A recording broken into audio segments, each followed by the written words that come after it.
नवी मुंबई येथे नुकतेच 8वे आंतरराष्ट्रीय कृषी प्रदर्शन न्यू फ्रेश इंडिया शो या नावाने पार पडल्या. या कृषी प्रदर्शनामध्ये फ्लिपकार्ट, अमेझॉन सारख्या मोठ्या कंपन्यांनी व मोठमोठ्या उद्योगपत्यांनी रसायनमुक्त शेती, नैसर्गिक शेती या विषयांवर जोर देत हे कृषी संमेलन पार पडले.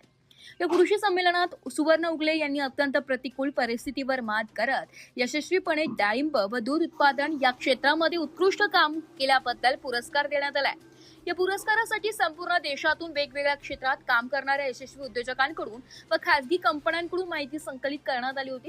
यासाठी विलासराव शिंदे व शेतकऱ्यांचा मिळून तयार झालेला सह्याद्री ग्रुप यांच्याकडून या पुरस्कारासाठी नामनिर्देशन करण्यात आलं होतं. शेतमाला निर्यातीबाबत आशिया खंडातील सर्वोत्कृष्ट कंपनी म्हणून या सह्याद्री कंपनीकडे व शेतकऱ्यांकडे आदराने पाहिले जाते. यामागे विलासराव शिंदे यांचे फार मोठे योगदान आहे. ते योगदान कल्पनेच्या पलीकडले आहे, शब्दात सांगता येत नाही. सह्याद्री कंपनीकडून नामनिर्देशन झाल्यामुळे या पुरस्काराचे सुवर्ण उगले ह्या मानकरी ठरल्या.